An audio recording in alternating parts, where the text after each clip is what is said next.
Hello guys, it's been a while since I upload my last video. This is GPW Turing nga pala. So, kaya ako hindi nakapag-upload ng mga nakaraang araw or nakaraang weeks is binunutan kasi ako ng ngipin.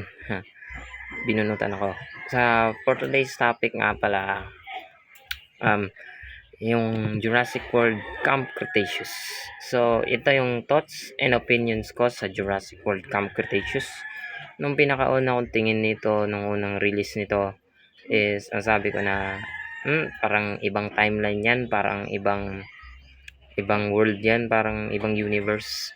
So, nung pinanood ko na, tsaka ko lang pala naintindihan na yung Jurassic World event is during sa Camp Cretaceous rin.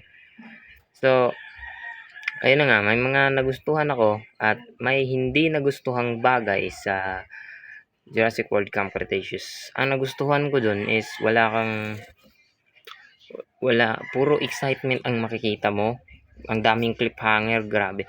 Talagang lahat ng season gusto mong subaybayan. So, by the way, I am currently at season 5. Season finale lang ako. Hindi ko pa tinapos kasi, yun na nga, binunutan ako ng ngipin. And, so, at ang isa pa rito is, sa Nublar 6, grabe, napakamalas ng Nublar 6. Kasi nga, sa tuwing may nakikita na silang escape opportunity, hindi sila nakakatakas. Palaging may conflict, palaging dapat may fix na problema. Grabe. So, isa sa nagustuhan kong character sa Jurassic World Camp Cretaceous, I think season 2. Season 2, yeah. Nandun ang isang mercenary na character, si Hap. Isang mercenary. So, akala natin na siya yung main villain, hindi pala yung dalawang mag-asawa, yung main villain. Gusto nilang patayin lahat ng dinosaur sa Isla Nublar. So, ang gusto lang naman ni Hap na makaligtas at may layo ang mga batang yon sa poachers na yun.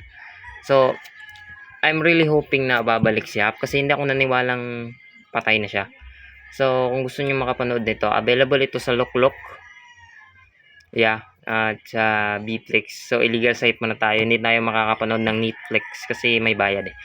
So, and ang dami pang gusto kong i-share sa inyo pero ito lang muna for today's video. So, antayin nyo muna lang yung mga next upload ko sa tuwing nagpapagaling ako sa bunot ng ngipin ko.